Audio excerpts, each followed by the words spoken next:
Assalamualaikum warahmatullahi wabarakatuh. Perkenalkan, nama saya Rina Stiani dengan stambuk 13020210132 dari kelas B2. Di sini saya akan membacakan materi tentang jaringan saraf tiruan. Konsep jaringan saraf tiruan. Jaringan saraf tiruan atau yang disebut biasa dikenal dengan artificial neural network merupakan paradigma pengolahan informasi pada otak manusia. Juga elemen kunci dari paradigma tersebut ialah struktur dari sistem pengolahan informasi yang terdiri dari sejumlah besar elemen pemrosesan yang saling berhubungan dan bekerja serentak untuk menyelesaikan masalah tertentu. Penentuan jaringan saraf tiruan. Pertama, arsitektur jaringan, yaitu sebuah arsitektur yang menentukan pola antar neuron. Kedua, metode pembelajaran atau learning method. Metode yang digunakan untuk menentukan dan mengubah bobot. Ketiga, fungsi aktivasi, yaitu fungsi yang ditambahkan ke jaringan saraf tiruan untuk membantu jaringan mempelajari pola kompleks dalam data. Disebut sebagai fungsi nonlinear, di mana ketika diterapkan, maka jaringan saraf tiruan lebih baik daripada model linear biasa. Struktur JST. Neural network dibangun dari banyak node atau unit yang dihubungkan oleh link secara langsung. Link dari unit yang satu ke unit lainnya digunakan untuk melakukan propagasi aktivasi dari unit pertama ke unit selanjutnya. Setiap link memiliki bobot numerik. Bobot ini menentukan kekuatan serta penanda dari sebuah konektivitas. Komponen jaringan saraf tiruan. Pertama, lampiran input adalah unit-unit dalam lapisan input disebut unit-unit input yang bertugas menerima pola input dari luar yang menggambarkan suatu permasalahan. Kedua, lapisan tersembunyi.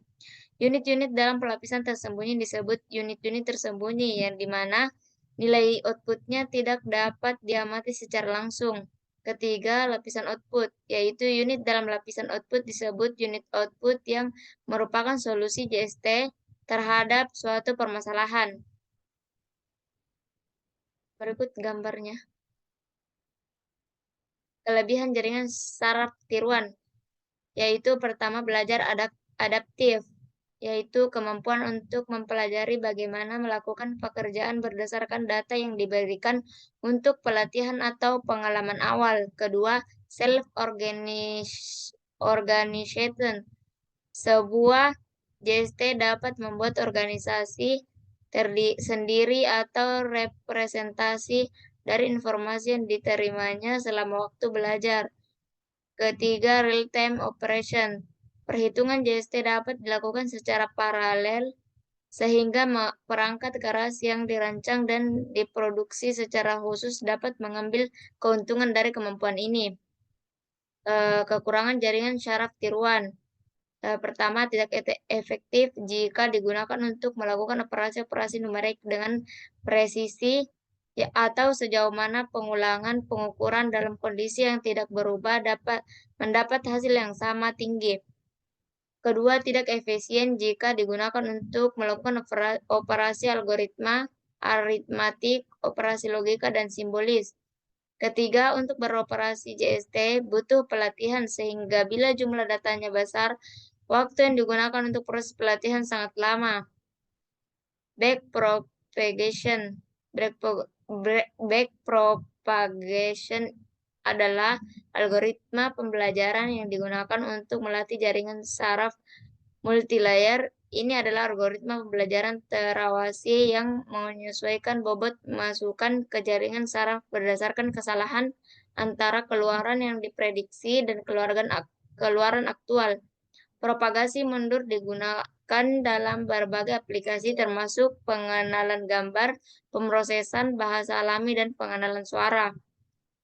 Backpropagation merupakan metode penurunan gradien untuk minimalkan kuadrat error keluaran.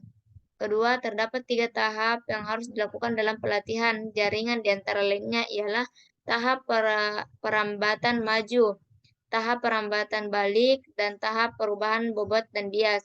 Arsitektur jaringan ini terdiri dari input layer, hidden layer, dan output layer. Studi kasus. Pertama, permasalahan. Misalkan kita memiliki data tentang suhu dan kelembapan udara di suatu kota. Data tersebut terdiri dari 100 data dengan 50 data untuk suhu dan 50 data untuk kelembapan udara. Kita ingin menggunakan data tersebut untuk memprediksi apakah hari ini cerah atau hujan. Kedua, solusi. Kita dapat menggunakan jaringan saraf tiruan dengan struktur backpropagation untuk menyelesaikan masalah ini. Jaringan saraf tiruan tersebut memiliki dua lapisan input, satu lapisan tersembunyi dan satu lapisan output. Perhitungan. Berikut adalah perhitungan backpropagation untuk kasus ini. Pertama, lapisan input X1 sama dengan 10, X2 sama dengan 20. Lapisan tersembunyi Z1 sama dengan W11 kali X1 tambah W12 kali X2 tambah B1. Z2 sama dengan W12 kali X1 tambah W22 kali X2 tambah B2. Y1 sama dengan F dalam kurung Z1.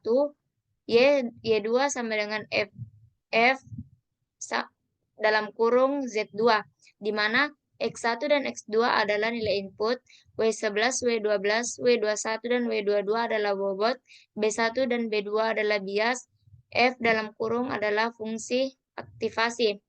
Dalam kasus ini kita menggunakan fungsi aktivasi sigmoid, yaitu F dalam kurung Z sama dengan 1 garis miring dalam kurung 1 tambah X dalam kurung minus Z. Y1 sama dengan 1 garis miring dalam kurung 1 tambah X dalam kurung minus Z1. Y2 sama dengan 1 garis miring dalam kurung 1 tambah X minus Z2 dalam kurung. Lapisan output A sama dengan W31 kali Y1 tambah W32 kali Y2 tambah B3, di mana W31 dan W32 adalah bobot, B3 adalah bias. A sama dengan 1 garis miring dalam kurung 1 tambah X dalam kurung minus A, di mana A adalah nilai output propagasi mundur. Lapisan output delta 3 sama dengan dalam kurung T kurang A kali dalam kurung 1 kurang A, di mana T adalah nilai target, delta 3 adalah gradien error di lapisan output. Lapisan tersembunyi, delta 2 sama dengan W32 kali delta 3 kali A kali dalam kurung 1 kurang A. Delta 1 sama dengan W31 kali delta 3 kali F dalam kurung Z1, di mana F dalam kurung Z adalah turunan dari fungsi aktivasi sigmoid. Kedua, delta 1 dan delta 2 adalah gradien error di lapisan tersembunyi. Perbaikan bobot. W31 sama dengan W31 kurang learning rate kali delta 3 kali Y1. W32 sama dengan W32 dikurang learning rate kali delta 3 kali Y2.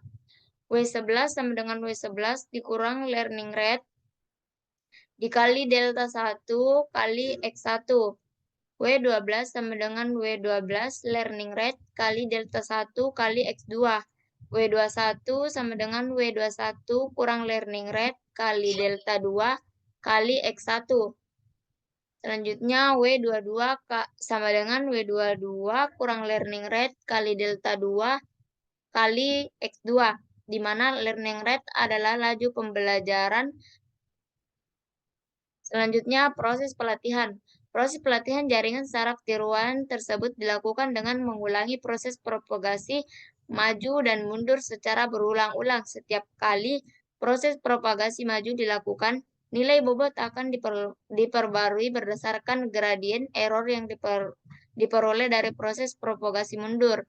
Proses pelatihan ini akan berhenti jika error yang diperoleh sudah cukup kecil atau jika sudah mencapai batas epoch yang ditentukan. Hasilnya, setelah proses pelatihan selesai, jaringan saraf tiruan tersebut dapat digunakan untuk memprediksi apakah hari itu cerah atau hujan. Misalkan kita memberikan data input sebagai berikut, X1 sama dengan 10, X2 sama dengan 20, maka jaringan saraf tiruan tersebut akan memprediksi bahwa hari itu cerah.